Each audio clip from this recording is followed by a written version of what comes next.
Hello everyone, welcome again to educational channel.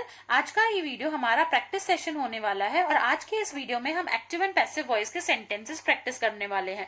पहले मैंने एक वीडियो में active and passive voice in detail explain कर रखा है।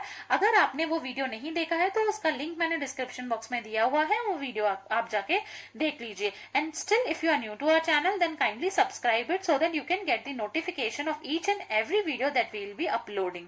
तो हम active and passive voice sentences करने से पहले क्विकली एक रूल्स देख लेते हैं हम कि क्या रूल्स यूज होते हैं एक्टिव से पैसिव में चेंज करने के लिए। एक्टिव से पैसिव में चेंज करने के लिए हमें सब्जेक्ट ऑब्जेक्ट वर्ब समझना बहुत ही जरूरी होता है। तो एक एक्टिव सेंटेंस जो होता है उसमें एक पहले सब्जेक्ट दिया जाता है, उसके बाद वर्ब दिया जाता है और बाद में लास्ट में ऑब्जेक्ट दिया जाता है। तो उसे पैसिव में चेंज करने के लिए हम क्या करते हैं, सब्जेक्ट को पीछे लेके जाते हैं और ऑब्जेक्ट को हम आगे लेके आते हैं। और दूसरा रूल हम लगाते हैं हेल्पिंग वर्ब का। हेल्पिंग वर्ब का रूल कब लगता है, जब सपोज एक्टिव वॉइस में अगर हेल्पिंग वर्ब नहीं दिया है तो आप वही लिखोगे, अगर नहीं दिया है तो अगर सेंटेंस एक्टिव का प्रेजेंट में होगा तो इज एम आर लगाओगे पैसिव में, अगर सेंटेंस पास्ट टेंस में होगा तो वॉज वर लगाओगे आप। पैसिव में डालते वक्त, पैसिव में चेंज करते वक्त हम वर्ब का थर्ड फॉर्म यूज करते हैं। और अगर पैसिव वॉइस में आईएनजी दिया हुआ है तो एक्टिव वॉइस में आईएनजी दिया है तो आप पैसिव वॉइस में बीईआईएनजी बीइंग डालोगे। वैसे ही अगर एक्टिव वॉइस में हैज हैव हैड दिया है तो आप पैसिव वॉइस में बीईएन बीन डालोगे। अगर आपको ये अभी भी थोड़ा सा कंफ्यूजन है या नहीं समझ में आया तो सेंटेंसेस से पूरी तरीके से क्लियर हो जाएगा। तो हम आगे सेंटेंसेस करते। सबसे पहला सेंटेंस जो हम एग्जाम्पल का करने वाले हैं वो है एना हिट्स द वॉल। इस सेंटेंस में एना जो है वो बॉल को हिट कर रही है। तो काम कौन कर रहा है, एना कर रही है। तो एना कौन हुई, सब्जेक्ट। और काम क्या हो रहा है, हिट करने का, तो हिट हो गया वर्ब। किस पे काम हो रहा है, बॉल पे, तो बॉल हो गया हमारा ऑब्जेक्ट। तो सबसे पहला रूल हम लगाएंगे, पहले के जो 3 रूल है वो तीनों रूल कॉमन है, वो हर एक सेंटेंस में लगेंगे ही। और वो उनमें से फर्स्ट रूल हमारा है कि ऑब्जेक्ट पहले आएगा और सब्जेक्ट पीछे चला जाएगा। तो ऑब्जेक्ट पहले आएगा, हम द बॉल आगे लिखेंगे और सब्जेक्ट को जब हम पीछे लेके जाएंगे तो उसके साथ एक एलिमेंट ऐड करेंगे बाय एना। ठीक है, ये हमने फर्स्ट रूल लगाया। सेकेंड रूल है हमारा हेल्पिंग वर्ब। ये हेल्पिंग वर्ब क्वेश्चन में नहीं दिया है तो हम खुद लगाएंगे हेल्पिंग वर्ब। ये क्वेश्चन जो है वो प्रेजेंट टेंस में है, देखो प्रेजेंट टेंस में है तो हेल्पिंग वर्ब आएगा इज। ठीक है, थर्ड रूल है हमारा मेन वर्ब। मेन वर्ब का थर्ड फॉर्म, तो यहाँ पे मेन वर्ब का थर्ड फॉर्म हिट आएगा, the ball is hit by Anna. तो हमारा आंसर है the ball is hit by Anna. ठीक है, सेकेंड, वैसे ही मैंने सेकेंड एग्जाम्पल यहाँ पे सॉल्व करके दिया है तुम्हें। सारा एट द चीज। सारा सब्जेक्ट है, एट हमारा वर्ब है और चीज ऑब्जेक्ट है। चीज को आगे लेके आए हम, सारा को पीछे लेके गए, बाय सारा। ये पास्ट टेंस में इसलिए वॉज ऐड किया हेल्पिंग वर्ब। और एट का थर्ड फॉर्म हो गया eat, sorry eaten. Eat first form है, एट सेकेंड फॉर्म है और थर्ड फॉर्म है ईटन। ठीक है, वैसे ही राइट हमारा फर्स्ट फॉर्म होता है, रोट सेकेंड फॉर्म है और रिटन थर्ड फॉर्म है। तो पैसिव वॉइस में ये थर्ड फॉर्म्स आते हैं। ठीक है, fire destroyed the town. Fire subject है, डिस्ट्रॉयड वर्ब है और टाउन ऑब्जेक्ट है। तो थर्ड रूल, तीनों रूल लगाएंगे। पहले आएगा द टाउन, ईडी है क्वेश्चन में, देखो तो क्वेश्चन पास्ट टेंस में दिया हुआ है। ठीक है, पास्ट टेंस में दिया हुआ है क्वेश्चन, तो यहाँ पे वॉज आएगा। पास्ट टेंस के लिए हम वॉज यूज करते हैं। The town was, third form destroyed का डिस्ट्रॉयड ही है, the town was destroyed by fire. यहाँ पे देखो मैंने 3 रूल्स लगाए और तीनों रूल्स में हमारा एक्टिव से पैसिव वॉइस चेंज हो गया। तो इतना सिंपल है एक्टिव से पैसिव करना। सबसे पहला रूल हम लगाएंगे कि सब्जेक्ट पीछे जाएगा और ऑब्जेक्ट आगे आ जाएगा। दूसरा रूल, हेल्पिंग वर्ब यूज होगा। अगर क्वेश्चन प्रेजेंट टेंस में है तो हेल्पिंग वर्ब आएगा इज या आर। अगर एक्टिव वॉइस पास्ट टेंस में है तो पैसिव वॉइस होगा वॉज या वर। ये आपको याद रखना है। नेक्स्ट एग्जाम्पल हम देख लेते हैं। अब स्टूडेंट्स, अगर आपको सब्जेक्ट प्रोनाउन दिया जाएगा, नेम ना देख के प्रोनाउन, जैसे उसमें पहले वाले एग्जाम्पल्स में सारा था, ठीक है, और एना था, तो ये नेम थे, नाउन थे। नाउन है तो ठीक है वो नाउन ही होगा। बट अगर प्रोनाउन दिया जाए, जैसे कि यहाँ पे तुम्हें दिया गया है I will never forget this experience, जैसे ये एग्जाम्पल तुम्हें दिया गया है। अब आई जो है सब्जेक्ट पीछे जाएगा तो वो मी में चेंज हो जाएगा। आई किस में चेंज हो जाता है, बाय मी में चेंज हो जाता है। वी बाय अस में चेंज हो जाता है। दे बाय देम में चेंज हो जाता है।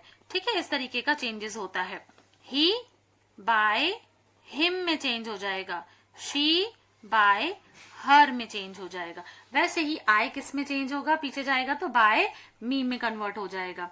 ठीक है, यहाँ पे आई जो है वो सब्जेक्ट है और एक्सपीरियंस हमारा ऑब्जेक्ट है, तो एक्सपीरियंस आगे आ जाएगा दिस एक्सपीरियंस, और आई पीछे जाएगा तो बाय मी, ये हमारा फर्स्ट रूल है। हेल्पिंग वर्ब क्वेश्चन में ऑलरेडी दिया है तो आपको सोचने की जरूरत नहीं है, हेल्पिंग वर्ब सेम आएगा, विल। दूसरा रूल हो गया हमारा। तीसरा रूल है हमारा फॉरगेट। फॉरगेट का हो जाएगा फॉरगॉटन, फॉरगेट का हो जाएगा फॉरगॉटन। तो ये एक्स्ट्रा तो जो तुम्हें दिया है नेवर, वो हम सेम ही लिखेंगे। ठीक है, तो आंसर है हमारा this experience will never be forgotten by me. Next हमारा एग्जाम्पल है mother made a cake yesterday. Mother is subject, cake is verb and yesterday is made is verb and yesterday is cake is object. Okay, yesterday हमारा extra sentence है। Subject object verb जब तुम identify कर लोगे, पहचान लोगे, तो आपको रूल्स लगाने में इजी हो जाएगा। अब केक जो है ऑब्जेक्ट वो आगे आएगा, अ केक। ठीक है, मेड पास्ट टेंस होता है, मेक प्रेजेंट होता है, मेड हमारा सेकेंड फॉर्म पास्ट होता है, थर्ड फॉर्म भी मेड ही होता है। तो पास्ट टेंस है इसीलिए यहाँ पे आएगा was. A cake was made by mother. Last में यस्टरडे लिख सकते हो। ठीक है, the tiger was chasing the deer. अब इसे आप थोड़ा ध्यान से सुनिएगा। अब तक हम लोग 3 रूल्स लगा रहे थे, यहाँ पे एक और रूल लगाएंगे हम, बट वो तीनों रूल कॉमन रहेंगे। द टाइगर हमारा सब्जेक्ट है, चेजिंग हमारा मेन वर्ब है और डियर हमारा ऑब्जेक्ट है। तो द डियर वॉज सेम आएगा, हेल्पिंग वर्ब दिया हुआ है, और पीछे बाय द टाइगर, टाइगर पीछे चला जाएगा। अब यहाँ पे एक डिफरेंस है, पहले जो है मेन वर्ब आ रहे थे उसमें आईएनजी नहीं था, जैसे फॉरगेट, मेड, ये आईएनजी नहीं है इसमें। ठीक है, बट इसमें वर्ब में आईएनजी दिया हुआ है, तो जब वर्ब में आईएनजी होगा तो आप उससे पहले थर्ड फॉर्म से पहले बीइंग ऐड करोगे आंसर में, पैसिव वॉइस में, BEING, being. The deer was, ई थर्ड फॉर्म क्या आएगा, chased. The deer was being chased by the tiger. समझ में आया? हमने फोर्थ रूल यहाँ पे लगाया।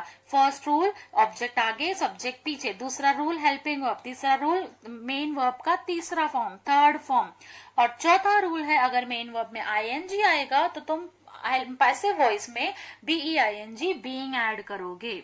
नेक्स्ट एग्जाम्पल है she has learned her lessons.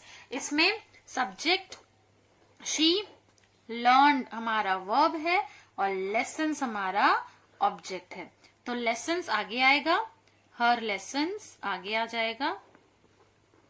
ठीक है, और शी पीछे जाएगा तो बाय हर। उसके बाद दूसरा रूल हैज, हेल्पिंग वर्ब दिया है। ठीक है, तीसरा rule main, third form of main verb.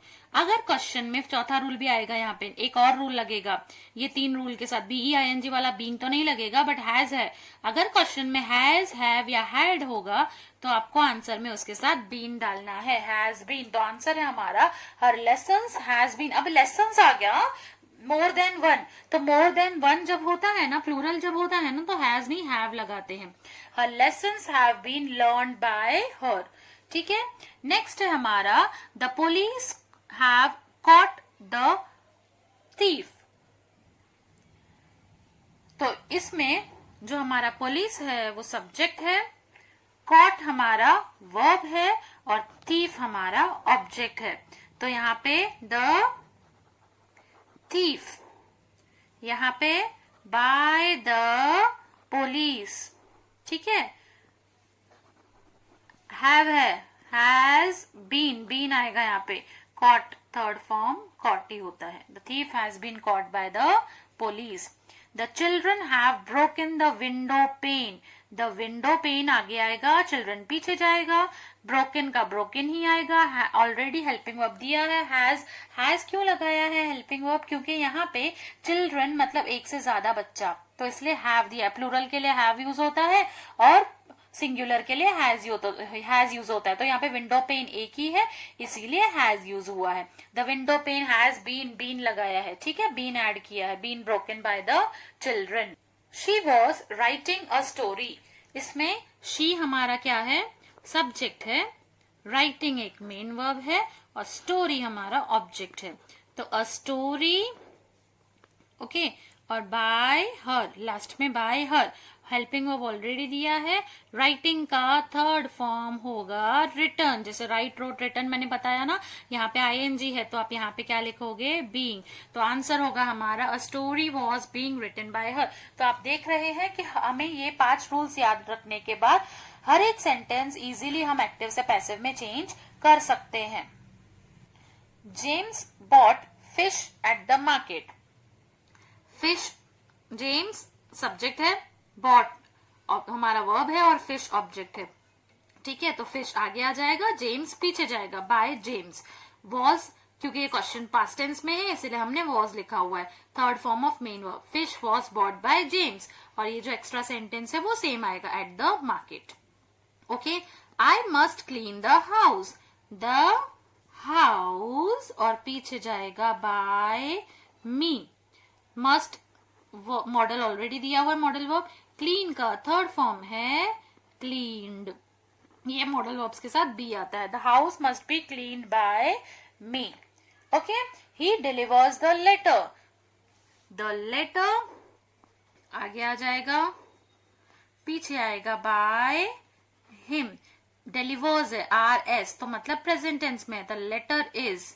Delivered का third form delivered, the letter is delivered by him. तो समझ में आया आप लोगों को कैसे एक एक्टिव सेंटेंस को हमने पैसिव में 5 रूल्स यूज करके चेंज किया। अब अगर ये तो आपको सेंटेंसेस जो आ रहे थे वो सिंपल सेंटेंसेस थे, असर्टिव सेंटेंसेस थे, जिसको आप एक्टिव से पैसिव में चेंज कर रहे थे सब रूल्स लगा के। बट अगर आपको क्वेश्चन मार्क वाला इंटरोगेटिव सेंटेंस आया तो आप क्या करोगे, अगर आपको इंपरेटिव सेंटेंस आया तो आप क्या करोगे, ये हम सीख लेते हैं अभी। यहाँ पे देखिए, did she do her duty, आपको क्या करना है, help main subject object verb ढूंढना है। ठीक है, क्वेश्चन पूछा है तो यहाँ पे जो शी है वो हमारा सब्जेक्ट है। ठीक है, ड्यूटी जो है वो हमारा ऑब्जेक्ट है और ये जो डू हमें दिया है वो वर्ब है। ठीक है, तो पूछा गया है क्या उसने अपनी ड्यूटी पूरी की, पूरी की को वर्ब बोला गया है। ठीक है, तो सब्जेक्ट जो है वो पीछे जाएगा, बाय हर में चेंज हो जाएगा। ओके, ऑब्जेक्ट जो है वो आगे आ जाएगा। डू का थर्ड फॉर्म डन होता है। तो इतना पार्ट आपको क्लियर है। ठीक है, शी पीछे गया, ड्यूटी आगे आ गया, क्वेश्चन मार्क देना है हमें और डू का थर्ड फॉर्म डन लिखना है। ओके, ये क्वेश्चन मार्क फ्रेम करने के लिए हमने डिड को वॉज हर में चेंज किया है, पास्ट टेंस है इसीलिए वॉज डाला है। क्लियर है। नेक्स्ट हम देखेंगे have you finished the report. इसमें यू हमारा सब्जेक्ट है और क्लियर होगा आपको ये एग्जांपल से। फिनिश्ड हमारा वर्ब है और रिपोर्ट हमारा ऑब्जेक्ट है। तो रिपोर्ट आगे आएगा, द रिपोर्ट और पीछे बाय यू। यहाँ पे फिनिश्ड थर्ड फॉर्म है तो यहाँ पे आप फिनिश्ड ही लिखोगे। ठीक है, यहाँ पे बीन आएगा क्योंकि हैव वाला एग्जाम्पल दिया गया है और आगे हमें हैज लिखना है। Report singular, has the report been finished by you या हर या हिम। ठीक है, ये थे हमारे एग्जाम्पल्स कुछ इंटरोगेटिव सेंटेंस के। इसमें भी आपको क्या करना है, सब्जेक्ट ऑब्जेक्ट वर्ब वाला सेम रूल अप्लाई करना है। अगर ये देखो पास्ट टेंस है इसीलिए हमने वॉज यूज किया। क्लियर, यहाँ पे हैज हैव हैड था इसीलिए हमने बीन यूज किया। रूल्स सेम ही आएंगे, सिर्फ प्रॉपरली थोड़ा सा अरेंज करना है आपको सेंटेंस को। हम नेक्स्ट करते हैं इंपरेटिव सेंटेंसेस। इंपरेटिव सेंटेंस कौन से होते हैं, एक ऐसे सेंटेंसेस जिसमें कोई एक्टिविटी, कमांड या ऑर्डर दिया जाता है या रिक्वेस्ट की जाती है। जैसे यहाँ पे आपको दिया है राइट द आर्टिकल, कोई एक्टिविटी करने के लिए दी है। वो सेंटेंस हमेशा मेन वर्ब से ही स्टार्ट होते हैं, उसमें सब्जेक्ट इम्प्लाइड रहता है, सब्जेक्ट आपको नहीं दिया जाता है। राइट द आर्टिकल, इसमें राइट जो है हमारा मेन वर्ब है और आर्टिकल हमारा ऑब्जेक्ट है। जैसे मैंने बोला सब्जेक्ट इम्प्लाइड है तो सब्जेक्ट नहीं दिया गया है। और हमें क्या करना है, ऑब्जेक्ट को आगे लेके आना है। और ये याद रखना कि एक्टिव वॉइस से जब पैसिव करते हैं ना इंपरेटिव सेंटेंस, तो पैसिव वॉइस जो है वो हमेशा लेट से चालू होता है। एक बात ध्यान रख लो। तो ये जो ये भी एक इंपरेटिव सेंटेंस है, एक्टिव सेंटेंस है, उसका हम पैसिव हमेशा लेट से ही स्टार्ट होगा। तो लेट मैंने पहले ही लिख दिया। दूसरा हम लगाएंगे रूल्स। आर्टिकल्स ऑब्जेक्ट है तथा आर्टिकल आगे आ जाएगा, और वर्ब है ही नहीं, सॉरी सब्जेक्ट है ही नहीं हमें, तो हमारा बच गया अभी वर्ब। तो हम आगे बाद में लिखेंगे वर्ब। तो वर्ब के पहले ना पैसिव वॉइस में बी, इंपरेटिव सेंटेंसेस में बी आता है, बी रिटन। वैसे ही do not prepare the assignments, let the assignment आगे आ जाएगा, लेट द असाइनमेंट, और प्रिपेयर पीछे जाएगा तो बी प्रिपेयर्ड। आपको इतना ध्यान रखना है, इतना अगर हो गया तो इस सेंटेंस में आपको देखना है कि बच क्या गया है। डू नॉट, तो यहाँ पे आप नॉट ऐड कर दोगे। ठीक है। अगर आपको मेरा ये वीडियो समझ में आया तो आप इसे लाइक कर दीजिए, और अगर आपने अभी तक सब्सक्राइब नहीं किया है तो सब्सक्राइब कीजिए। हमने अभी तक एक्टिव से पैसिव तो कर लिया, अब पैसिव से एक्टिव कैसे होता है हम एक दो सेंटेंसेस में देख लेते हैं। एक दो सेंटेंसेस पैसिव से एक्टिव के भी सॉल्व कर लेते हैं। जैसे हम एक्टिव से पैसिव में कर रहे थे तो सब्जेक्ट पीछे, ऑब्जेक्ट आगे ला रहे थे, अब उल्टा करेंगे। इस ऑब्जेक्ट को, द बॉय को हम आगे लेके आएंगे। ठीक है। और यहाँ पे बाय हट जाएगा। ओके, तो ये तीनों एलिमेंट्स हो गए हमारे। अब गर्ल है जिसको हम पीछे लेके जाएंगे, द गर्ल। ठीक है। हेल्पिंग वर्ब ऑलरेडी दिया हुआ है, और यहाँ पे टीज्ड लिखा हुआ है, तो ये सिंपल हेल्पिंग वर्ब है। तो यहाँ पे एक्टिव वॉइस में हेल्पिंग वर्ब ना दिख के हम लोग टीज्ड लिखेंगे। ठीक है। पास्ट टेंस का मेन वर्ब लिखेंगे, the boy teased the girl. वैसे ही नेक्स्ट अगर हम देखेंगे तो she was scolded by the teacher, the teacher scolded her. Okay, an apple is being eaten by her. her आगे आएगा तो she हो जाएगा, जैसे she पीछे जा रहा था तो her हो रहा था ना, वैसे ही she। यहाँ पे देखो being डाला है पैसिव वॉइस में, तो हम एक्टिव वॉइस में being कट करके ing डालेंगे। जैसे ing कट करके being डाल रहे थे, वैसे being कट करके ing डालेंगे। तो यहाँ पे EATING ईटिंग आएगा। ठीक है। She is eating an apple, ये हमारा हो गया पैसिव से एक्टिव। अगर आपको मेरा ये वीडियो समझ में आया, वीडियो लेक्चर समझ में आया, तो आप इसे लाइक कीजिए और अपने फ्रेंड्स के साथ शेयर कीजिए। Thank you so much for watching.